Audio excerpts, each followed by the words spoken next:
Yon, magandang hapon sa ating lahat. Muli na nagbabalik-likod, Ron de News TV. Tuloy na tayo kagad sa ating pag-uusapan. Ito tungkol nga kay Congressman Erwin Tulfo. Ito na yung sagot ni Maharlika. Ang layo kasi ng sagot ni Erwin Tulfo. Wala namang kinalaman sa pagka-TNT ni Erwin Tulfo yung banat nitong si Madam Maharlika sa kanya.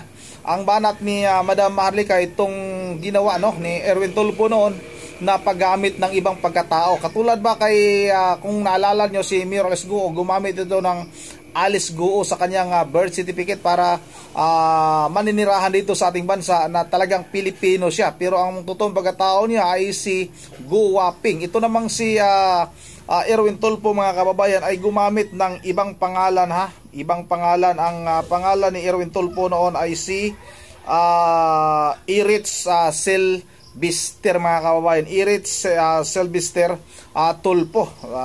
Iwan ko lang kung nasama ba yung Tulfo, parang Iritz Sylvester lang yata, mga kababayan. At itong si Maharlika ay hindi nagpatinag. Alam naman natin na napakatapang nitong si Maharlika. Walang sinasanto ito, kahit nga presidente talagang hindi pinapalusot nitong si Maharlika. Yung problema daw ni Congressman Erwin Tulfo noon, wala namang kinalaman sa kanyang pagka-TNT dahil nga marami naman talaga ang dumaan sa ganon, at hanga tayo sa ganong klaseng tao na nagsumikap para nga mayangat yung kanyang sarili. Ang problema lang nito yung identity tip, mga kababayan, na yung pagnakaw nga ng pagkatao, yung gumamit siya. Iwan ko kung sinong tao yan, yung kanyang ginamit na pangalan para nga maging US citizen itong si Congressman Erwin Tulfo, mga kababayan. Kung nakapangluko siya noon ng ganon, ay mahirap na. Kayo nang bahala humusga. At itong si Maharlika, mga kababayan, ay talagang mainit yung sagot din niya kay Congressman Erwin Tulfo. Ito na, wag na natin itong patagalin. At kayo na lang yung bahala humusga. Sabay-sabay natin itong panoorin. At si Erwin Tulfo watching right now. Hi Erwin, how are you doing, my darling Clementine? Okay, mga kababayan. Ano ba ang isasagot natin kay Erwin? Okay, nakikita ko yung comment ninyo. Okay, mga kababayan. So, inilabas natin ang issue ni Erwin Tulfo na kung saan nung siya ay pumunta sa Amerika, ay nagnakaw siya ng identity sa katauhan ni Erich Sylvester Tulfo. 'Di ba? I-recap lang natin para sa mga kapapasok lang. 'Di ba, ang nakuha nating impormasyon base doon sa dokumento galing sa US Embassy na kung saan ni-revoke. Okay? Pinakita na natin 'yon sa Boljakan. Erwin, pinirmahan, 'di ba, yung iyong na-revoke ang iyong US passport. Ito kasi 'yan, Winong. Okay, balikan natin ang mga issue, mga palangga. So, hindi ka talaga si Erich Sylvester Tulfo. At hindi ka rin ipinanganak sa Hawaii. 'Di ba? Kasi, ang umamin ka doon sa dokumento na yon na ikaw ay ipinanganak sa Leyte. Yan ang katotohanan. So, ngayon ang issue dito, mga palangga, yun nga, ang kanyang US passport ay ni-revoke nga noong 2021. So, napag-usapan na natin yan, ni-revoke, 91, mayroon siyang US passport, 2021, nag-renew siya, kasi every 10 years. 2011, nag-renew siya, 2021, na-renew niya, then na-revoke ng US Embassy. Alright? Diyan sa Pilipinas. Actually, hawak pa natin yung mga US passport number dito. So, hindi na lang natin syempre babanggitin pati Social Security mo. Pero kasi hindi na to sa'yo. US Social Security ending 2169 is hawak ko din ang information. Kasi nga, mayroong mga nagmamagandang loob sa atin, mga kababayan. So, napag-usapan na natin kung ano yung mga fraudulent acts o yung mga violations na kung tutuusin, pwede talaga dapat ipataw dito kay Erwin Tulfo. So ngayon, mga kababayan, sumagot siya. Natural lang naman na sumagot siya dahil, mga palangga, kailangan niya talagang ipagtanggol yung sarili niya. Imagine mo naman, nasa 2 birthday mo. Bumi-birthday ka ng August 10, 1963, pinanganak ka sa Tacloban, bumi-birthday ka rin ng December 30 na ipinanganak ka ng 1965. So ito kasi pinakinggan ko ang iyong yung show ninyo with Aljo Bendio. Ito naman si Aljo Bendio, syempre kaibigan mo yan. Sul-sul yan. Oo nga. Okay. Here's the thing, pating. Dito po sa aking mga palangga na gusto niyong maliwanagan. Okay? Ako, ito, ngayon pa lang sinasabi ko sa inyo, hindi po ako tatakbo sa kahit anong pwesto ng gobyerno. At hindi rin po ako papasok sa pwesto kung ano pa man. Dahil nga, sinabi ko na sa inyo, I was offered, pero hindi. Ngayon panindigan ko, wala akong planong tumakbo. So magjo-joke man ako dyan, boto niyo ako presidente, that's only a joke. But wala akong planong pumasok. Dahil sa 2028, ang papasok si Inday, o baka nga maya-maya may presidente na kayong bago. Pero ito, gusto kong sagutin si Erwin. Muna, Erwin, wala naman akong galit sa'yo. Wala akong personal na galit sa'yo dahil meron naman tayong pinagsamahan sa Facebook sa mga comment-comment. Naging pinupuri-puri mo pa ako noon. The same thing, may message pa tayo nung Duterte time, di ba? Dahil syempre sinusuporta natin si Pangulong Duterte. Walang problema doon. I'm not supposed to, hindi kasi porket magkaibigan tayo, hindi ko na lang to, I'm not claiming na magkaibigan tayo na nag-uusap tayo. Yung mga comment lang, you look so gorgeous, chucho, mga ganyan. Alam yan ng mga followers ko. So, eto pa, napag-alaman ko kasi, Winong, na kaya hindi ka inappoint ni Pangulong Duterte dahil sa issue mo na identity theft. Okay? Yun yung issue. Pero napanood ko kasi, sabi ni Rene Bondoc, Erwin Tulfo is a threat to national security. Sabi niya.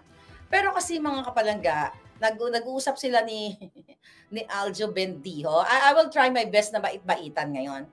Kinukwento mo kasi, umaapila ka sa puso ng taong bayan. Eto na naman pinapaikot na naman kayo ni Tulfo at iba, well, we're just talking about Erich Sylvester.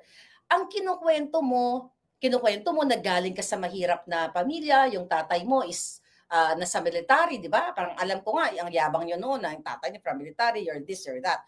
Walang problema yon. Kinukwento mo na 10 kayong magkakapatid, na ang pinapaaral muna, ang priority muna si Montulfo. Na-meet ko yan nung college days ako. Na-interview ko yan. Na-post ko nga yung picture na yan ni Montulfo before.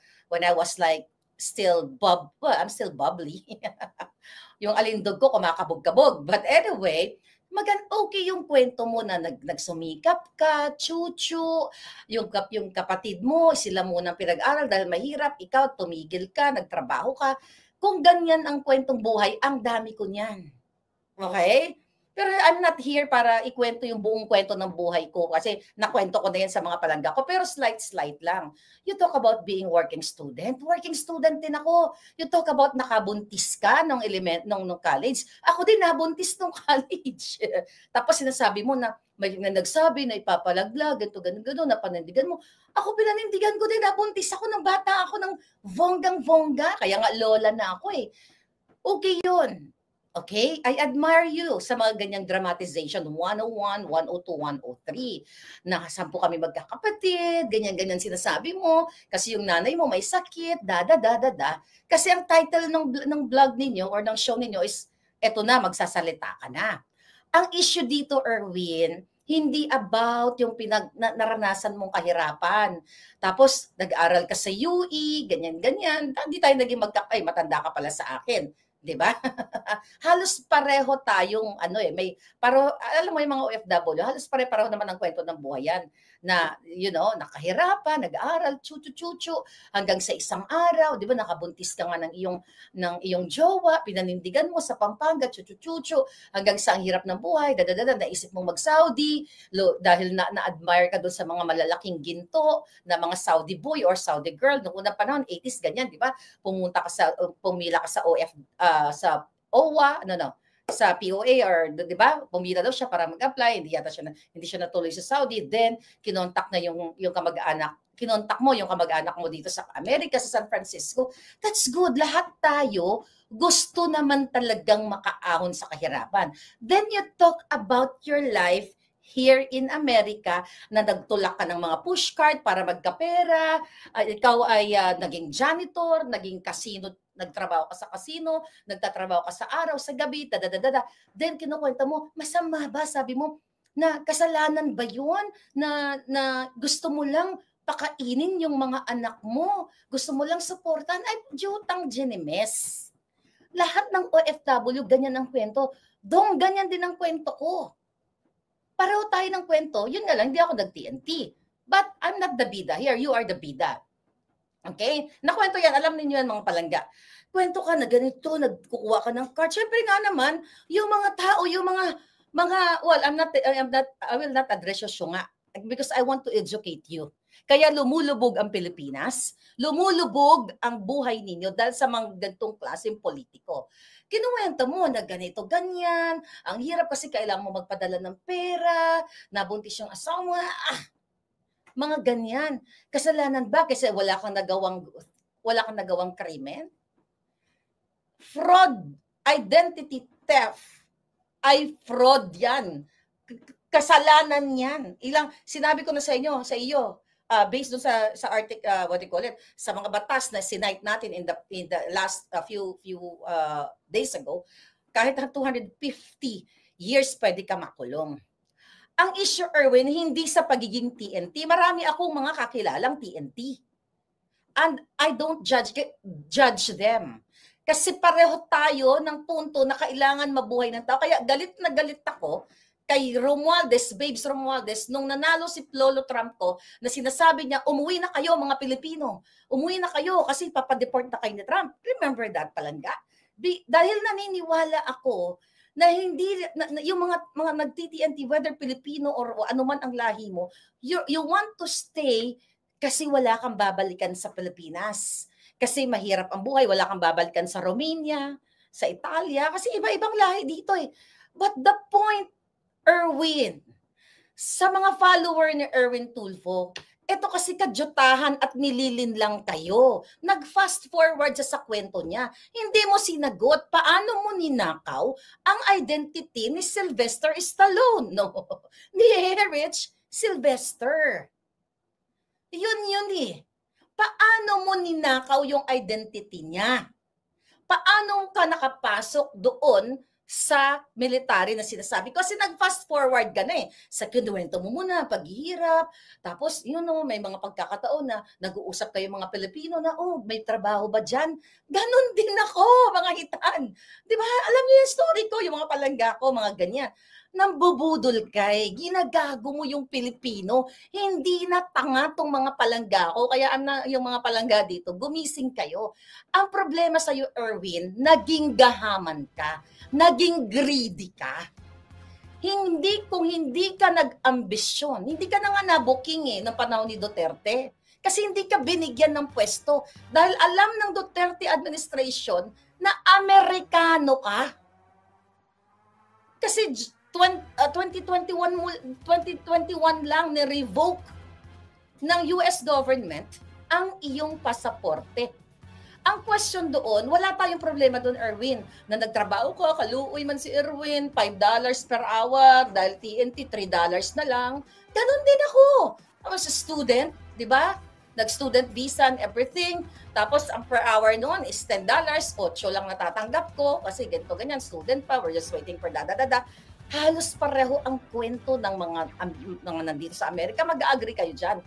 Ang issue dito ay hindi TNT. Ang issue dito yung identity theft. Ang pagnanakaw mo based on that documents na pinresent ko na sino si Sylvester, si Erich Sylvester. Okay na yung TNT na nakakuha ka ng papel mo dahil later on, nakapag-asawa ka, wala tayong issue dyan. O later, mayroon palang nag-sponsor sa'yo na kumpanya o ganyan. Wala tayong problema dyan kung from TNT kasi I know a lot of people.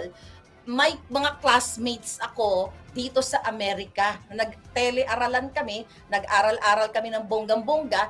Tapos yung iba, hindi nakakuha ng ang tawag dito, employer, iba-iba. I will tell you, Erwin, dahil somehow, 'Di ba? Nakapag-work ako, hindi naman ganoon katagal sa law office na kung saan nag-aayos ng immigration papers. Ako mismo kaya ko kaya kong ayusin yan. Alam mo, yan nga ang gusto ko sa business. Business kung kaya ko lang eh. Yung consultancy at pag-aayos ng mga papel-papel, like yung mga petition ninyo dyan sa Pilipinas, I can do that, but I don't have time. So, alam ko yung mga kadyutahan, pero Erwin kasi, wag mong lokohin yung sarili mo. Wag mong, kung nirarespeto mo yung nanay mo na sinasabi mo, namatay na yung nanay mo, di ba? Nasabi ng nanay mo, gumawa ka ng mabuti. Gumawa ka this time ng kabutihan para sa Pilipino. Wag mo kaming budulin. Walang problema kung nag-TNT ka, although, mga kapalangga, hindi lang si Erwin Tulfo ang nag-TNT. Millions of millions na mga TNT dito sa Amerika, hindi lang po Pilipino, iba't ibang lahi. Balay mo, swertihan nga kayo, baka si Trump, etos lang, yung pala mag-amnesty siya, patawarin niya lahat ng mga TNT. Kasi nangyari yan nung 80s. Kaso lang, hindi ka nakasali doon, Erwin. Ba't hindi ka nakasali doon sa ano na yon, I think, hindi ako nagkakamali, 86, I'm not sure, you comment. Kailan ang huling nag-amnesty ang Amerika sa mga undocumented? 80s yun, but it just so happened, naging Erich Sylvester ka na, kaya you don't need amnesty. So ito ang chika bumbong, Erwin. Wag mong budulin ang Pilipino. May nalabag kang batas. At wag mo akong pigilan.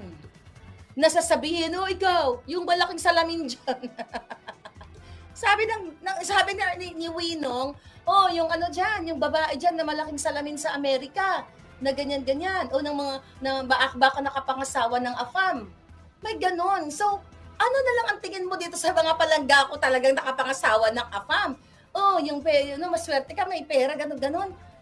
Diba? Sana totoo, na mayaman ang asawa kong AFAM. Akala ko ba napatay ko na yung asawa ko? Diba? May mga ganon silang, may mga nilabas si Lisa. Akala ko ba napatay ko na yung asawa ko? Tapos ngayon may asawa na naman akong AFAM. Anong kadyutahan yan? At mayaman. Alam mo, wish ko talaga yan. Meron bang AFAM dito na nakikinig sa akin? Ngayon,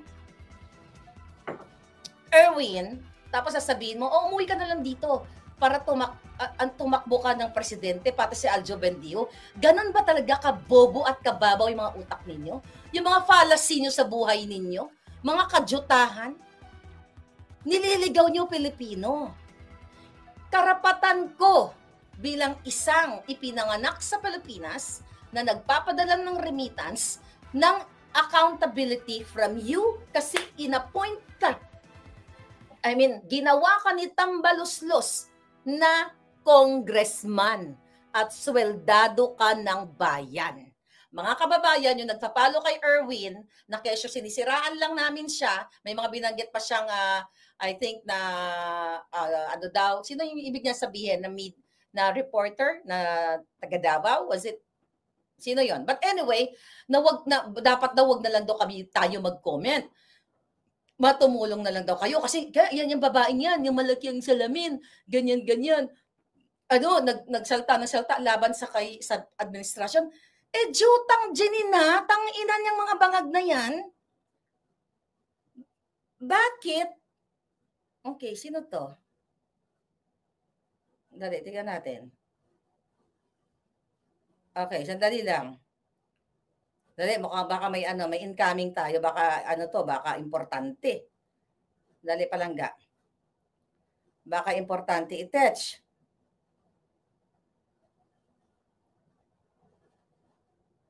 Okay. Sige, babaya. Okay, talaga. So, ang punto de vista, thank you palangga, you're watching. So, ang punto de vista dito, Erwin, yung pagnakaw mo kay Sylvester Stallone, ba't hindi naka-on yung aking what the heck? Diba, may card, pa naman. Sa kay Erich Sylvester. At yung sinasabi mo na hindi kami what do you call it? Huwag na kami magkomentaryo o magkritiko sa bangag na presidente. Yung malaging salamin dyan. Mamahalin yung salamin, nainggit ka. At least hindi ko to ninakaw sa bayan. At ang iba dyan, regalo. Di ba, wala ka sa tono eh. Salamin ko ba ang issue? Ang issue dito, Erwin, yung pagnakaw mo ng identity ni Erich Sylvester. Yun yung na-miss mo sa kwento. Paano mo nakuha yung US citizen mo? paano ka nakakuha ng passport? Dahil ipinaliwanag dyan, 1991, nakuha mo yung US passport mo through Erich Sylvester. Paano mo nakuha? Sino si Erich Sylvester? You know, I'm fond of forensic files. Marami dito ginugurgur. Kunyari, kaya ang question ko, si Erich Sylvester ba ay nagurgur? Ano ba siya? Buhay pa ba si Erich Sylvester? Sino siya? Kamag-anak mo siya? Bakit nanakaw mo? Based on that document na pinorward sa atin, paano mo nakuha yan? Hindi issue dito yung nagtrabaho ako kasi kailangan ko buhayin ng mga anak ko. Buha ka ng ina, lahat kaming OFW, ganyan. Ako nga nakikitulog din sa friend ko. Dahil ayoko magbayad no bago pa lang ako, ayoko magbayad ng $300. Makikitulog lang ako dati, $300. Totoo yun, dahil syempre, kaluoy man ang aking bibi, di ba? Ganyan-ganyan, padala ko na lang to. It's all BS. Lahat yan pinagdaanan. Gusto mo mag-iyak-iyak pa ako dito? Ay naku anak, nandito si mama sa Disneyland, mapunta din kayo dito. Tapos giniginawa ko. Totoo yung kwento yun. Dumadaan ako sa Disneyland, Erwin. Abi mo bala, Erwin? Nakaintindi ng ilong ko yan. Gumaganyan ako, Edwin, no? Tumutulo-tulo ang luha ko. Naku, yung dalawa kong anak. Dadaling ko sa Disneyland. Sana. Mga ganun, chika. Lahat, halos ng OFW, whether Amerika o saan man, pinagdadaanan niyang mga pagsusumikap na yan. Kasi nanay, magulang tayo, na gusto natin mabigyan ng mabuting kabuhayan ang ating mga anak. But hindi ko papasukin ang identity theft, ang pagnanakaw ng identity, ng may identity. Dahil crime yan, kaso yan. Dapat nga, yun nga, I hope the American government will file case against you. Ayon sa aking friendship na taga-Alabang, hi, sa mga mayayaman kong friendship, akalain nyo, mga palangga, kino-question yung aking mamahaling salamin daw. Baka naman. Regalo lang yan sa akin, yung iba dyan. But anyway, sabi ng ating Alabang girls, ang Alabang friendship natin, yung drama ni Erwin Tulfo na nakabuntis siya. Ano ang kinalaman ng Pilipino sa libog niya? Oo nga. Hindi justification yung libog niya para magsinungaling siya at magnakaw ng identity. Exactly. Kaya nga palang kaya di ba sabi ko, nung sabi niya nakabuntis siya, ako di ba nabuntis eh. Masarap kaya yun. Anyway, mga kababayan, yung mga follower ni Erwin Tulfo, huwag kayo magpapaniwala sa taong to. Ang naging problema sa iyo, Erwin, naging gahaman ka. Greedy ka. Imagine mo, you have 200 million assets. And based dun sa pinakita nating dokumento, binasa nating dokumento, mga palangga, ha? Yung ano mo, yung declaration mo, ito pa issue sagutin mo. Kasi may record ang Kongreso ng ng iyong personal data sheet. Okay? May record ang gobyerno, ang Kongreso na ang dineclare mo for those years 4 million pesos lang na iyong income. How come na nagkaroon ka ng 200 million assets o kayamanan? Saludo ako sa iyo na at least yung anak mo binuhay mo. 'Di ba? Hindi na pariwara, okay 'yun. Pero hindi yan, girl, hindi yan ang issue. Ang issue, paano mo, maikulalya na ako, ninakaw ang identity ni Erich Sylvester. Yan ang mga kababayan. Yun talaga yung totoong issue. Yung pagnakaw nga ng pagkatao ni Erich Sylvester, mga kababayan. Wala namang kinalaman sa pagkatinti ni Congressman Erwin Tulfo. Saludo, maraming sumasaludo. Pag ganun yung, kung ganun yung ginawa ni Congressman Erwin Tulfo. Isa pa nito itong paglubo bigla ng kayamanan nitong si Congressman Erwin Tulfo mula sa 4 million naging 200 million. Saan ba nanggaling yung yaman? Sa bagay, napakarami naman programa nitong si Erwin Tulfo. Pero nga, nakapagtataka mga kababayan, baka naman mayroon namang mga nanggaling dyan sa bulsa. Kasi nga itong si Congressman Erwin Tulfo ay isa ito sa mga appointee nitong si Speaker Martin Romualdez para kinatawan, no? Kinatawan ng Kongreso, mga kababayan. Yun ang kayo na lang yung bahalang umusga kung sa tingin ninyo karapat-dapat pa ba nating iboto itong si Erwin Tulfo sa Senado. Pero para sa akin, tama na siguro yung isang Tulfo na nandyan sa Senado. Subukan naman natin yung ibang apelyido, katulad ni Congressman Rodante Marcolita, itong si Pastor Apollo Quiboloy, at yung iba pa na para talagang may malasakit sa ating bayan. Ito kasing iba dito ay ginagamit lang yung mga mahihirap nga, katulad nitong, pasensya na sa marami talagang, alam ko naman napakaraming supporters itong mga Tulfo na ito. Yung programa kasi nila ni Tulfo, ito yung pananaw ko, ito yung opinion ko, ginagamit nila yung pagtulong, no, noon sa atin sa mga mahihirap, no? Pero pinagkakitaan din naman nila, laki din naman ang balik. Halimbawa, tumulong sila na 10,000, pero ang balik sa kanila 100,000. Di ba? Napakalaki, mga kababayan, dahil nga sa kanilang ginagawang programa, yung kanilang tinutulungan, ipinapalabas din sa kanilang mga programa, sa kanilang YouTube account. Napakalaki ng balik, mga kababayan, napakalaki ng kita. Yun ang dito lang muna, at kayo na lang bahalang humusga, at ulit dito tayo makapag-shoutout dahil wala tayong internet dito. Nasa damuhan tayo, mga kababayan. Shoutout na lang kay Ma'am Bergie Veralios ng Pulilan, Bulacan, na isa sa mga tagahanga ng Tulfo Brothers, mga kababayan. Karapatan ni Ma'am Bergie na mamili ng kung sino man ang kanyang napupusuan na kanyang iboboto sa darating na eleksyon. Shoutout na rin kay Ma'am Joyce ng Japan. Maraming salamat sa support, Ma'am Joyce. At once again, this is Ronde TV. Ingat tayo lahat. God bless bawat isa sa atin.